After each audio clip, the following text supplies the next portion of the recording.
Let's face it, you suck at dieting. And losing weight? Well, that sucks too. Giving up isn't an option because you'd rather be thin. You're now listening to the Rather Be Thin podcast with your vocal sensation, an unfiltered, anti-fat acceptance warrior, a serial dieter and food addict herself, your host, Tasia. Hey, you're now listening to episode number 8 of the Rather Be Thin podcast. I'm Tasia. It is nice to meet you.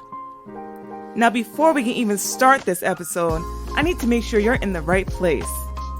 If you're a woman in your 30s or above, and you try to stay on your diet for at least 100 times this week alone, then you landed on the right podcast. Well, let's jump right in to this episode of the Rather Be Thin podcast. When I research for help with my food addiction, I like to see if the person I'm seeking help from are actually a food addict. Do you? I'm sick and tired of finding people that have never had food issues. They never had to lose over 100 pounds in their whole life, or they are a man that's trying to teach females about how to lose weight. A man does not experience any women issues. How are they going to tell us what we should be doing? Yeah, I'm kind of mad about it. It's really messed up. Because that's basically what I'm seeing as my options to help me with my food addiction. All right, just let me calm down. Let me take a break here. Let me get a breather. Are you suffering while trying to start a diet or even stay on one for longer than a month, a week, or even a few hours? It doesn't matter being on or off a diet. I obsess over food. Are you in the same boat? Quick disclaimer. This podcast is purely based on opinions and experiences.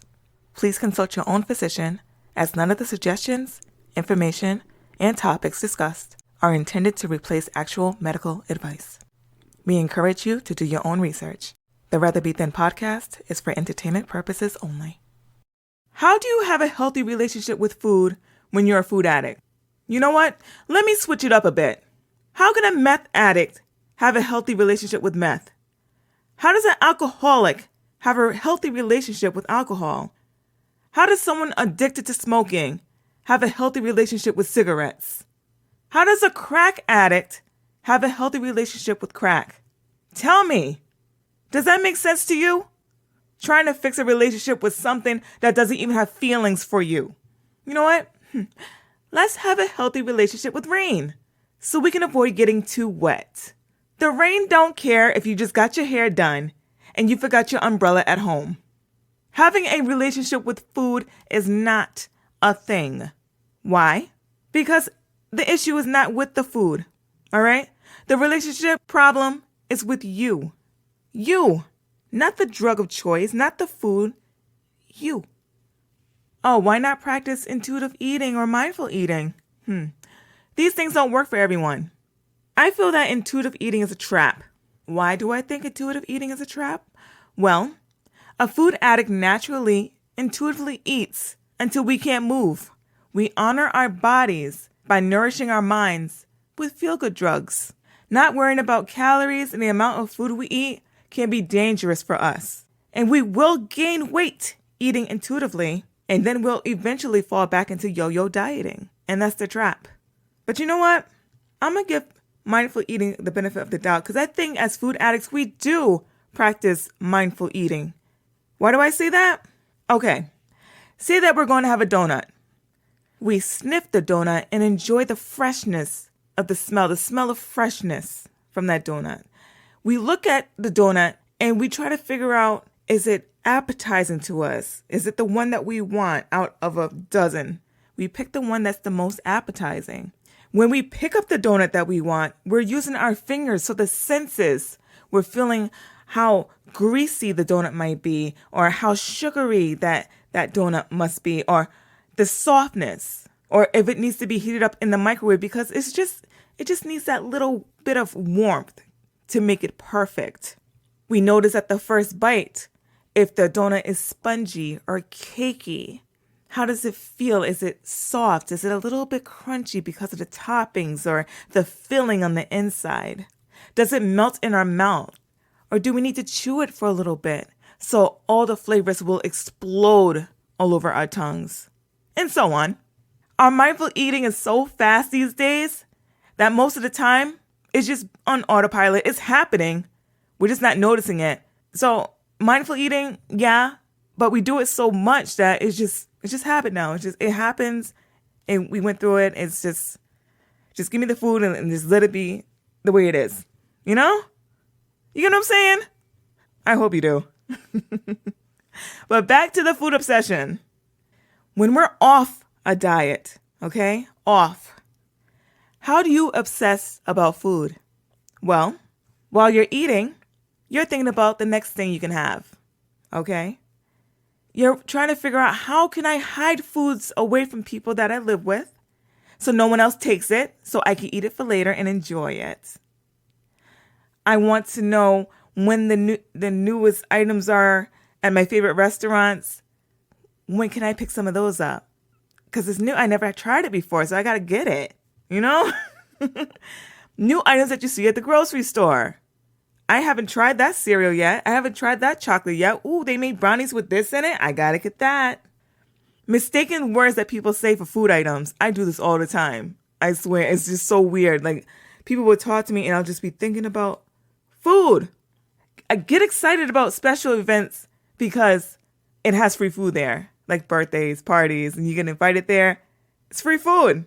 You get excited about it. You know, you're obsessed with what it's going to taste like. It's going to be this and that and everything else. It's like just the feeling, just getting happy about it, you know? Now, when you're on a diet, how do you obsess over food? Well, while you're eating the food, you're thinking about what you can eat next, you know? What can I eat to lose weight? You'll watch the clock and try to figure out when the next time you can eat. You try to figure out how to take the foods that you're not supposed to have because you're on a diet, and how do you turn them healthy? So you're obsessing about that. You're trying to figure out the foods you can have in unlimited amounts so you can still lose weight. And when can you have a cheat day? Cheat meal, cheat food, cheat anything. When can I have it? I've been doing so good. When can I have it? And then just thinking about, how can I eat more food? Exercise. How much exercise do I need to do to be able to eat the amount of calories that I need to lose weight? Obsession, obsession, obsession. Either way, on and off a diet, obsessed. When you're a food addict, it does not matter what state your diet is in. You want and you think about food all of the time. For me, I am obsessed with watching food porn on or off a diet. Whenever I have free time, I'm always watching it. Always. Attentively watching this stuff. Competitor eaters stuffing their face as fast as they can with the foods I want to eat. ASMR eaters slowly putting sexy looking foods in their mouth. Yes, I said sexy. Cooking shows that craft such the most beautiful creations. And after watching those food shows, I go and find someone eating the foods I just watched being made. And the cycle goes on and on until I'm too tired to keep my eyes open to watch all of this. And sometimes when I'm driving, I'll pair up my Bluetooth with my radio, my stereo, whatever, and I'll just listen. I will listen to people eat. That's how obsessed I am with food. It's sad. My family around me, people around me would tell me that I have a problem. I know I have a problem. There's no secret. Everybody knows. But I still do it because it makes my mind happy. You get what I'm saying? So why are we so obsessed with food? Is it the taste? Is it the texture? Is it the way it looks? The way it smells? Well, it goes way beyond that. You're addicted to food because of the way food makes you feel. Just like a crack addict is addicted to how the crack makes them feel. Do you think they want to do crack? No, they're chasing the feeling. Now, are there other ways to feel good? Of course. Yeah. But food for us is the strongest drug we got. But not just any food either. I'm not going to feel a type of way if I eat cabbage and baked chicken. You get what I'm saying? Even if I season that thing just right, I'm not going to get that feeling I'm searching for. Now the cabbage and baked chicken, these are neutral foods. These are foods that, all right, it's sustaining me. I am alive. These are foods that my body needs to be nourished. Great. But these foods leave me feeling meh Like, yeah, all right, I had it. Now, what gets me going? All right, what gets me going is the donuts, the mac and cheese, the fried chicken wings with dipping sauce. I can go for blue cheese, ranch, honey mustard, mix them all. I don't know. As long as it tastes good, I'm good with it. Cake with the perfect amount of frosting. Now, this frosting can't be too sweet, can't be too hard. It has to have the right texture, the consistency. It has to melt in my mouth. Biscuits and gravy, biscuits and honey, Popeyes. All right, the list goes on. How about you? Come on now, don't make me feel alone here. What gets you going? These foods can lighten up even the darkest days. But these foods are only when we're depressed, angry, or sad. We can be happy and content. Think birthdays, holidays, special occasions, weddings, like happy times. And we still could be feeling that we need that food, obsessed to eat these foods. Now, can food addiction be cured? If you abstain from food, I guess, but then you'll be unalive. And we need to eat to stay alive, you know? We can't abstain from drugs like people who are addicted to meth, crack, alcohol, so on. Don't get me wrong, though. These people don't have it easy either. They're fighting every single day not to relapse. Food addicts like us that need to lose a large amount of weight, our relapse is binging, compulsive eating, yo-yo dieting, and so on. It's unfortunate that we're exposed to our drug every minute of every day. And we can't hide when we relapse because it shows on our bodies, which sucks. You know, I wish I could hide it. Give me some time to think about some ways to, oh, why are you eating so much? Oh, because it slipped and fell in my mouth. You know, things like that. What am I talking about? All right. Why can't we stop eating even though we're full? Good question. Okay, here's the thing. Your body is full, but your brain is not. We get to the point that we want to throw up, but we're so compelled to keep stuffing food down our throats until we are forced to take a break. Forced meaning if you eat more, you feel it, you're going to throw up. Or you threw up. It is what it is. Let's keep it real. It happens. Our mind wants more of the feel good, even when our body doesn't feel good. And it's a battle between mind and body. That's why mindset exercises are so important. Mindset is number one over diet and exercise all day. We train our brains so well to enjoy these addictive foods, and these addictive foods help us achieve certain feelings and emotions that our mind constantly craves for. It's always craving for it. So it doesn't matter if you're on or off a diet, you will experience suffering either way until you change your mind's relationship with itself, not relationships with food. Like I said, foods don't have emotions. How are you going to change a relationship with yourself and the food doesn't even care if you eat it or not? You get what I'm saying? I'm getting a little excited about this because this is something I deal with every day. I just think about, why am I like this? Why am I like that? How do I even get to this point? And how do we get over our food obsession? How do we train our brain not to crave food all the time, not to want to see it, eat it, smell it? You know, all the questions a food addict probably asks themselves every second of the day. Now, there are ways to suppress the need to go out and order the whole menu at your favorite restaurants. I said restaurants, yes. We don't go to one. We go to every one that we have our little favorite thing on. And nope, it's not what other people say, what people are saying. There's so many people saying that if you want to stop your cravings, just drink some water or go for a walk or fill up on those vegetables and fruits or eat intuitively. Listen to your body. I know you don't like me repeating this, but it all starts in your brain. It all starts in your mind. I know.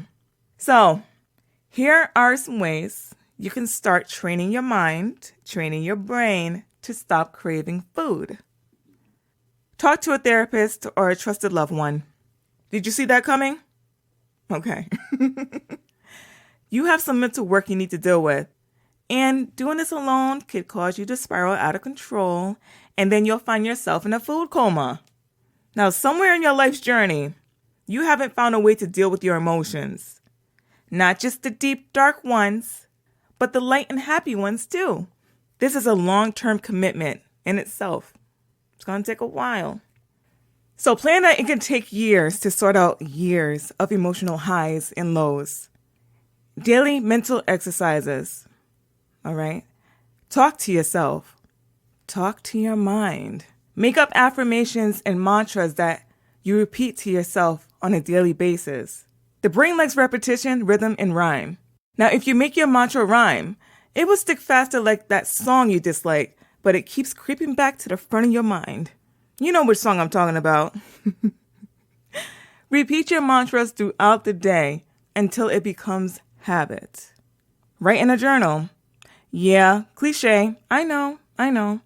But if you take your feelings and write them out, or if you're not a writer, make a voice note on your phone and just speak your mind. I think a voice note would be better because when you listen back, you can hear the emotion at that time. It's harder to tell when you write it out unless you're super descriptive. Pour your heart out. Will this stop you from binging or obsessing over food? Nope. But this is the mental work to begin understanding why you're feeling the way you're feeling and why your mind wants food so darn bad. Find someone to support you or join a support group. Trying to build new habits take time, we know, and it will be too easy to give up when you don't see progress immediately. Find someone to help remind you and keep you on track with enforcing your new habits.